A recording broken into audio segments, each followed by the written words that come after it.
सास बहू का झगड़ा 99% सास मुजरिम है आज के माशरे में।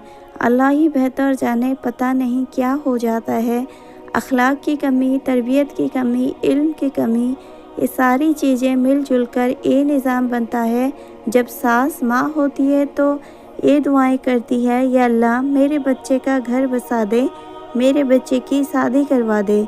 जब शादी हो जाती है, अब मोहब्बत का भाव बीवी पर होता है, तब सास हसद शुरू कर देती है। हमारे समाज का ये बहुत काबिले अफसोस है कि तकरीबन हर घर में सास बहू के झगड़े का किस्सा जारी है। किस कदर हैरत की बात है कि माँ कितने लाड प्यार से पालती है अपने बेटे को।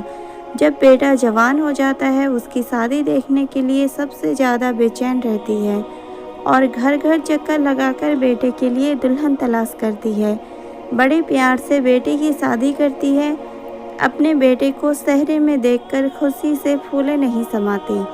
जब दुल्हन उसके माँ बाप, भाई बहन से जुदा होकर नए घर में अपने ससुराल आती है तो एकदम से सास बहू की दुश्मन बनकर बहू से लड़ने लगती है और शौहर माँ और बीवी की लड़ाई में पिसने लगता है। एक तरफ माँ के एहसानों तले दबा हुआ, दूसरी तरफ बीवी की मोहब्बत में। अगर वो बीवी की साइड में एक लफ्ज़ भी बोल देता है तो माँ अपनी चीखों पुकार से सारा घर सर पे उठा लेती है।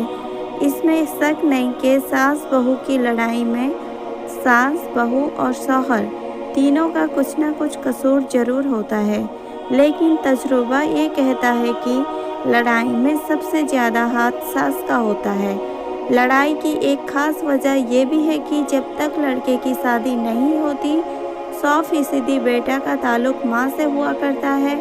बेटा अपनी सारी कमाई माँ ही के हाथ में देता है और हर चीज़ माँ ही से तलब करता है, और माँ इस ख्याल में मगन रहती है कि मैं घर की मालकिन हूँ और मेरा बेटा मेरा फर्माबरदार है। लेकिन शादी के बाद बेटे की मोहब्बत बीवी की तरफ रुख कर लेती है तो माँ को फितरी तौर पर झटका लगता है।